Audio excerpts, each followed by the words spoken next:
Well, hey, it's Jamie, that's me here. Welcome back to my channel and welcome back to yet another quick chat. First up on the quick chat, let's talk about Kanye West and his soon-to-be ex-wife, Miss Kim Kardashian. Okay, yesterday I came to you guys with the details regarding Kanye West and his not so happiness about his daughter, North, having her own TikTok page. For those of you guys that were not able to catch their recap, let me go ahead and catch you guys up. Okay, so Kanye West posted this video of his daughter, Northwest, on yesterday and calling out the fact that this is his first divorce and he needs to know what he should do about his daughter having a TikTok page because it's against his will. So he does not approve of her being as young as she is having this page. Well, he tagged Kim in that video, which resulted in Kim giving a response. Kim says Kanye's constant attacks on her in interviews and on social media is actually more hurtful than any TikTok North might create. She says that she's the primary provider and caregiver for their children. She says she's doing her best to protect their daughter while also allowing her to express her creativity in the medium that she chooses, okay? Even though there will also be adult supervision, okay? She feels as though TikTok actually brings her daughter happiness, so she wants her to explore that, right? She also speaks on divorce being difficult enough for the children and says that Kanye's obsession with trying to control and manipulate their situation is so negatively and publicly a problem because it's causing more pain, all right, to the family. Okay, now from the beginning, she says she's wanted nothing but a healthy and supportive co-parenting relationship because it was the best for their children. And unfortunately, she's sad that Kanye continues to make it impossible every step of the way. So this is what Kim Kardashian said on her page yesterday. Now, after that came out, Kanye, of course, went back to respond to her, asking what does she mean by main provider when she just tried to, quote unquote, kidnap his child, okay, and prevent him from attending her birthday party. So much so that when he finally put out an announcement on social media asking for help, Kim allowed him to come in and be a part of that birthday party. But when she got there, it looks like he said that she put security on him in the house as he played with his own son. Then she also, according to Kanye, accused him of stealing. Okay, he also had to go on to take a drug test, according to the things that Kim has said. Okay, he also calls out, I believe this is her publicist or someone working with her, Miss Tracy Romulus, and he's asking her to please stop manipulating Kim Kardashian. Okay, so Kanye and Kim are continuing to have struggles, honey. I just wasn't expecting it to get to a place where they're having an exchange of words on social media. Now, Kanye came back to his page today, okay, to give us more thoughts regarding the situation. I feel like I've never seen Kanye West on social media as much as he has ever been. I just feel like I haven't seen him on there until this divorce started to go down. Maybe I just wasn't paying that much attention to Kanye. But now I'm really seeing him on social media, okay, especially over there on his Instagram page. Now, after this situation went down between Kanye and Miss Kim on social media, it led to Miss Candace Owens adding in her 2 cents. And it seems like this was a 2 cents that Kanye West could actually appreciate. So let's go ahead and get into what Miss Candace had to say, okay? Candace says there is no 8-year-old in the world that needs social media. Go color. Okay, she goes on to say that Kim is wrong on this one. The psychological effects of social media on young girls is real and documented. It's actually Kanye that is trying to protect his daughter in this regard. And Kim is spinning this as quote unquote obsession and quote unquote control. There are other creative outlets for kids. Okay, now I'm not even gonna lie, you know, it's a lot of young kids that's North age, and it seems to be kind of common for some of them to have like their little TikTok pages and stuff, and of course it's supervised. But also at the same time, I see exactly what Candace is saying. Like, just because it's available to you does not mean that that's something that she has to do. North does not technically have to do it. Now, at first I was kind of thinking like, well, what's the big deal? You know what I'm saying? Whatever. But, you know, kind of reading that, I see the point. Right? I see the point. And maybe Kim wants her daughter to have that following, you know? Like, I mean, maybe she does. Of course, she doesn't need it because she's a Kardashian, right? The little girl is a Kardashian West at the end of the day. So she doesn't really need the following. But I think Kim sees how it's going to help her later on in the future. So go ahead and get started now, right? Because y'all know Kim loves and enjoys and thrives off the celebrityism and all that other great stuff. So she wants to pass that down to her daughter, right? But I mean, hey, you know, I understand where Candace is coming from. Like, no child their age really don't need social media and have to deal with the pressures of things, right? Having to look a certain way and having to be a certain way, or I see this and I want to do that, you know, start mimicking the behavior that they see on social media and stuff. But I want to hear you guys and thoughts and comments down below, because I feel like some of you guys are going to say that her mimicking her mom is enough. Okay, so let me know your thoughts. But when Kanye West posted these tweets from Miss Candace Owens on his page, he also went on to add his caption. He says to Candace, "Thank you, Candace, for being the only noteworthy person to speak on this issue. There's a lot of celebrities scared to say something in public, but they'll text me in private and say they're on my side. I will no longer put my hand through a blender to hug my children. Wow. My mother took me to Chicago when I was 3 and told my dad if he came to Chicago, he would never see me again. So I bought the house next door. I dream of a world where dads can still be heroes." Wow. So there's that. I don't know, girl. I feel like everybody tugging and playing. I feel like if Kim feels as though Kanye West is out here manipulating and being controlling, and as Candace says, you know, being obsessive and controlling and all of that, I feel like Kim over there doing a little bit of, you know, puppeteering and manipulating and all this other stuff too. So ain't nobody really right in this situation, but we hope that they can get on a right accord, whichever works for them. Okay. But either way, honey, good luck. Okay. Y'all already know how I feel about that. Go ahead and hop down below and let me know your thoughts regarding this situation with Kanye West and Miss Kim Kardashian. I do feel like more is going to drop out. Okay, come next week. I feel like this is going to be an ongoing situation. The reason I feel like this is because ever since the divorce, okay, and we find out that Kim has been dating Pete Davidson or whatever his name is, which I'm cringing at this very moment because he don't even seem like your type. Y'all have nothing in common. Like, how did you even choose this guy? Okay, ever since that came out, we started to see more and more. It's like every day it's Kim Kardashian and Pete. Then we got Kanye West and a new chick he's dating. Oh, now he's dating this girl over here. It's always something. So now he feels like he can get her attention. If he can get her attention with talking about, you know, with being caught out in the scene with a new woman, he gonna get her attention by calling her out as a mom and him wanting to be an active dad to their children. Okay, so girl, it's getting ghetto for sure. But I want you all to leave your thoughts and comments down below. And again, as I said, good luck. Okay, let's go ahead and move on and talk about this guy. All right, a lot of you guys may not be familiar. I'll be honest, I wasn't really familiar myself, but I'm learning that this is Joe Rogan, and he is a very, very popular podcaster who makes millions of dollars over on Spotify. Okay, he is under fire at this time after a video has gone viral, a compilation video of him using the word Nigger. Hello, I don't even think it got an A on it. It don't matter because he shouldn't be saying it either way. Okay, so he's been saying that N word all throughout his platform for many years. So once this compilation video dropped, shout out to India Ari. India Ari, who is a singer, well-known singer for many years now. She has music over on Spotify. After seeing this, she decided to withdraw her music from Spotify. She doesn't want her music on that platform. She feels as though he has a right to say and do what he gonna do, and she has the right to say and do what she's gonna do too, which means let me go ahead and skip out on the plug. If y'all want to support and condone a man that would disrespect the Black community like that, then honey, go ahead and take me up off the platform. There's no point. So when she came out with a video, you know, kind of venting about this and saying how she will no longer support Spotify. She wants her music withdrawn because obviously they're not supporting them. Spotify decided to give her a call and ask her what it is that she wants. She pretty much told y'all what she wanted in the last video. So here's the problem. He gets paid millions and millions and millions of dollars on Spotify, which was, from my understanding, originally a musical platform that was created, okay?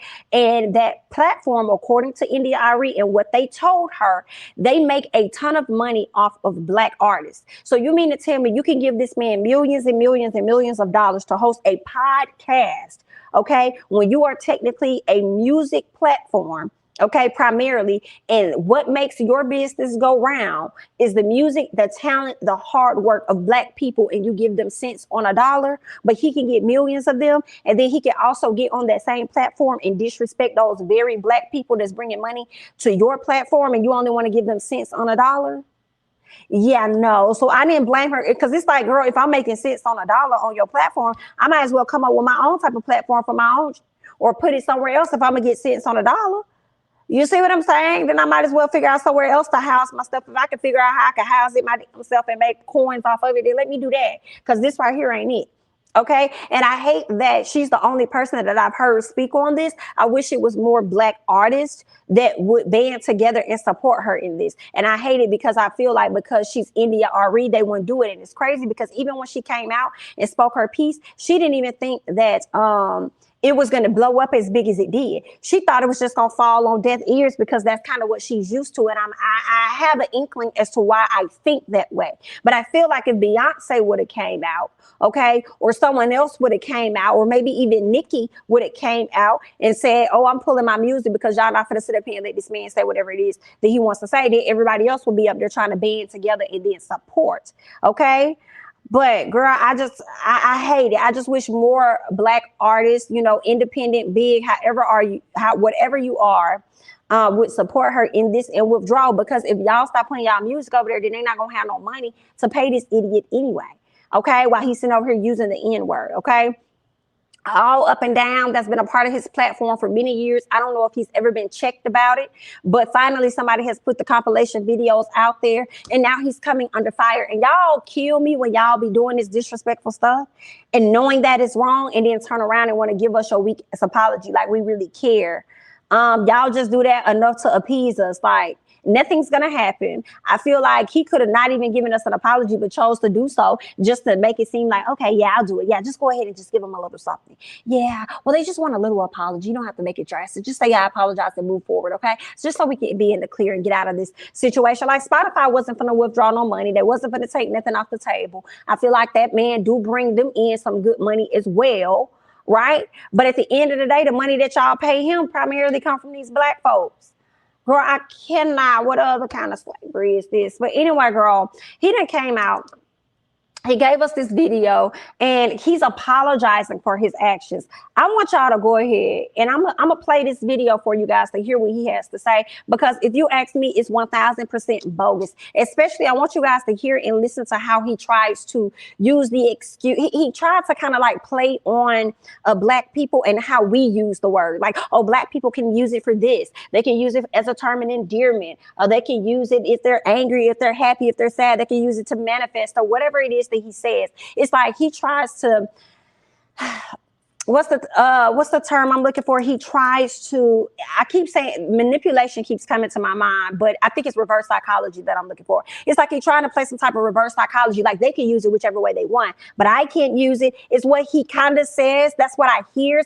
But what he says is, he says like, oh, they use it in whatever way that they want to use it, but I can't use it, and I'm not supposed to use it type thing. But it's like, why even say that? It's not a word that you can use. So however I want to use it, I'm going to use it however I want to use it. If I don't want to use it at all, I'm not going to use it at all. It's not a word that you can say, period. So don't worry about how we using it. Just understand that you can't. You see what I'm saying? So like, don't be trying to like play. Because with this whole thing, you was doing all kind of jumping jacks, 1, 2, 3 way backs in the people's face. Okay, with this apology. But I'm going to go ahead and play it for y'all. Go on, get into this bull. Hello, friends. I'm making this video to talk about the most regretful and shameful thing that I've ever had to talk about publicly. There's a video that's out that's a compilation of me saying the N-word.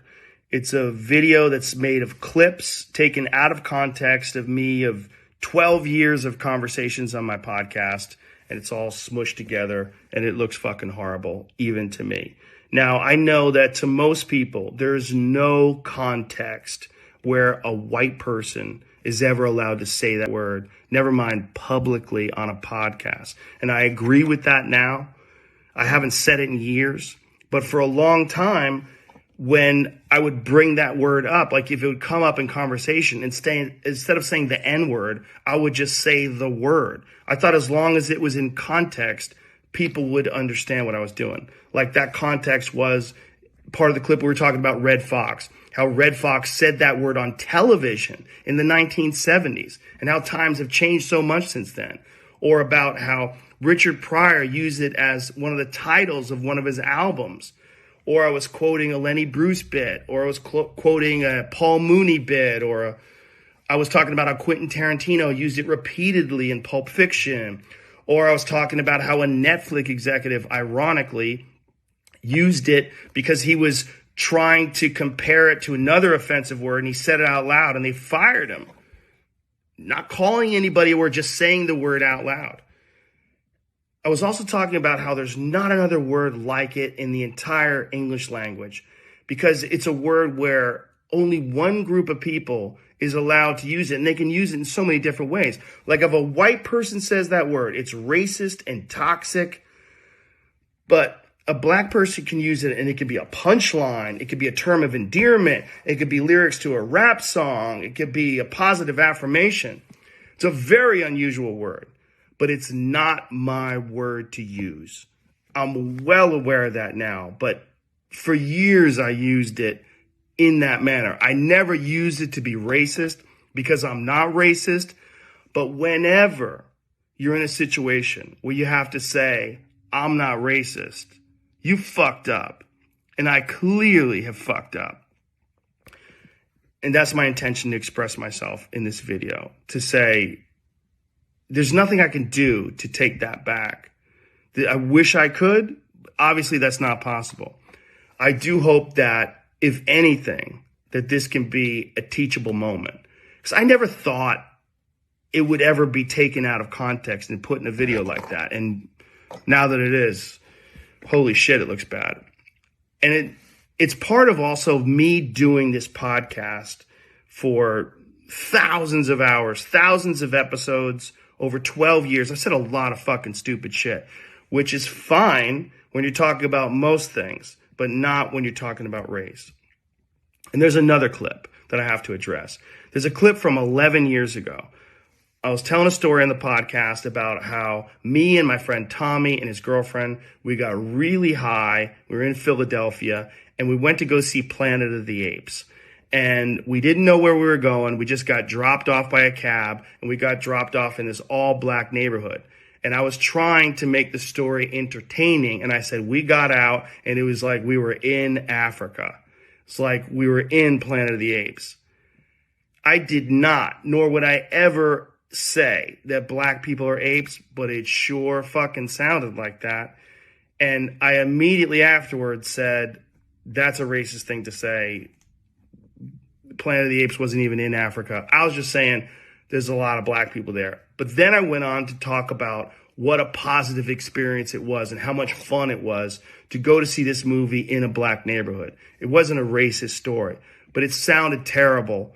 And like I said, you can have clunky stories about anything, but not about race. And so I deleted that whole podcast, but obviously somebody made a clip out of it and taken out of context. It looks terrible, but it looks terrible even in context. It's a fucking idiotic thing to say. And I was just trying to be entertaining. I certainly wasn't trying to be racist.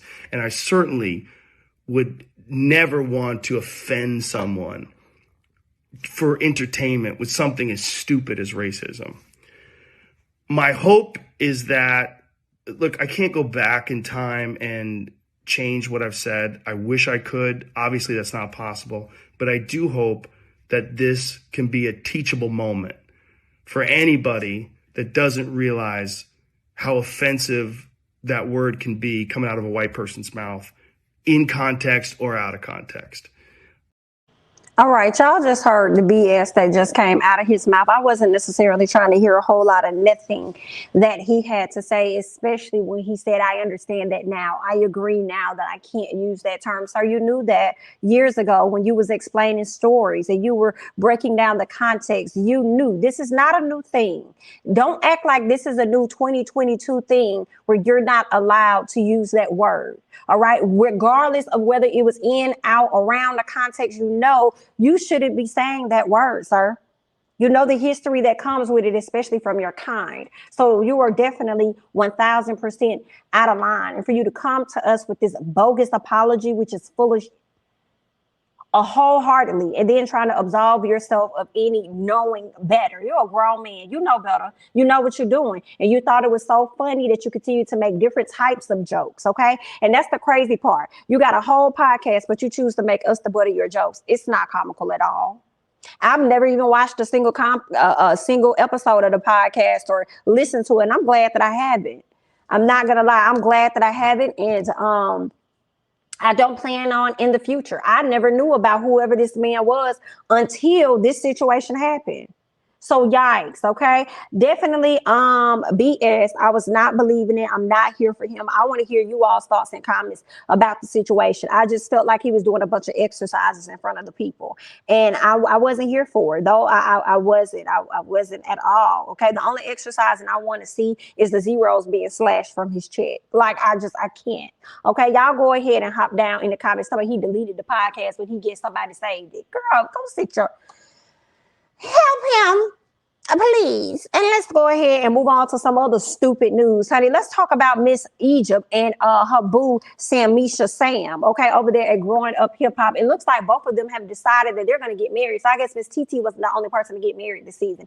And I know if you're looking for my review of Growing Up Hip Hop, honey, I had a great weekend with my son. Hello, because his birthday was earlier this week. That's number one. Number two, therefore, you'll probably get that one tomorrow, okay? But girl, I had to bring this to you real quick, okay? I had to go ahead and bring this. Let me go ahead and put up this little article that they're saying, girl, I guess this was so much of an exclusive that E! Online felt the need to go ahead and cover it. They're saying Growing Up Hip Hop's Egypt Criss marries Samuel Wright in Las Vegas. Okay, they're married. E! News can exclusively confirm that the couple, the pair, are husband and wife, and they exchanged their vows at the little Vegas chapel. Okay, so these two individuals are together. It looks like they're her mama and her dad was there, but I didn't see his family. Now I don't know if there were more photos and these just were the only pictures that they wanted to present to everybody, so let us know. But it looks like nobody else was there. But they're saying that news show Egypt celebrating the special day with her family, including Tretch and her mom Peppa. And then I'm also hearing Cicely Criss. Okay, Cicely Criss, which I want to believe is Tretch's wife, and then Lazy Bone was also there. Lazy, what you going? You just showing up to anywhere, huh, Lazy? Now, in true reality TV fashion, however, the photos only tell part of the story of what went down during the ceremony.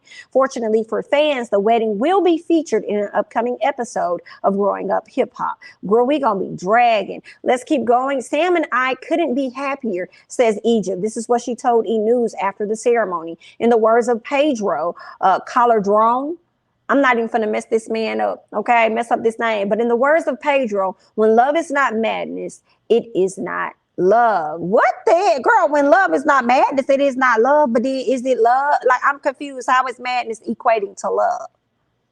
If that's the case, then what does stupidity equate to? Let's go ahead and read on. They're saying that back in June 2019, Samuel proposed to Egypt during his concert at Los Angeles Whiskey Go-Go venue. Now, and while the couples while the couple was initially scheduled to say I do in 2020, Egypt decided to slow things down and postpone the big day even before the virus hit. Okay, even before the pandemic hit.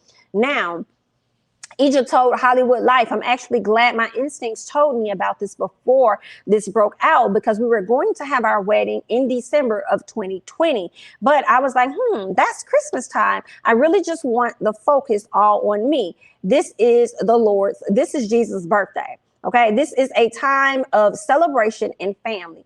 I'm like, no, I needed someplace different. Although the couple has experienced some dramatic moments in their relationship, including some hesitation from Egypt's parents, this famous family appears to be in a good space. If that's the case, and they in a good space, where was Tyran? Lazy Bone made it. So where was Tyran? Tyran didn't go. Now let me find out Tyran actually went to TT wedding, but didn't go to his sister's wedding.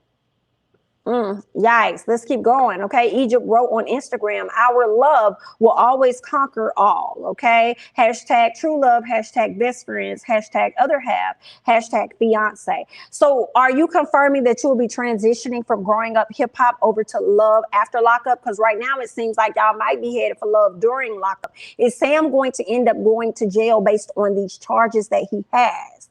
Right. I would like to know. You just never know. Is that what the urge was about? Or is this you guys' way of celebrating and finding out that he won't be going into the slammer and he merely just has probation or whatever? It's not adding up for me. Now, I understand, Tretch, you want your daughter to be happy.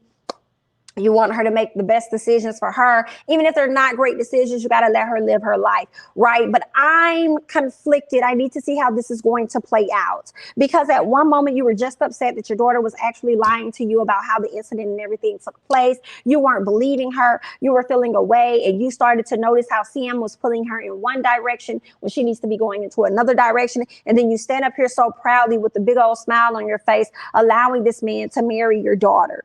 America needs answers.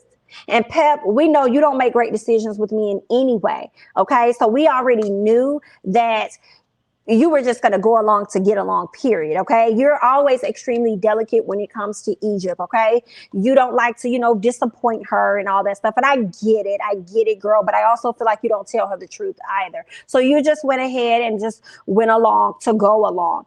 Girl, we hate to see it. It's giving raunchy. It's giving ghetto. It's giving no ma'am. It's giving hell no. Okay. I don't understand, but if that's what you like, who am I? Who am I? Right? I guess you didn't want TT to be the only person getting married, that you had to make sure that you two walked down the aisle, even if it was in a chapel. Well, guys, there you have it. Miss Egypt Criss is now married and the wife and stepmom to the children of Samuel Wright. Okay, so a very young lady. She's going to be playing that role. Hopefully, as a wife, he will at least allow her to grow her hair out. Okay, we shall see how that's going to play out for the both of them. Egypt is not an ugly woman at all, but being with Sam makes me reconsider. That's all that I have. I want to hear you guys' thoughts and comments down below. Okay, I'm Jamie, that's me. Don't forget to like, comment, subscribe, share my videos, follow me on Instagram and Twitter at Jamie, that's me. And this took a lot out of me. Okay, this situation here, it's devastating. I'll catch you guys in the next one. Bye-bye.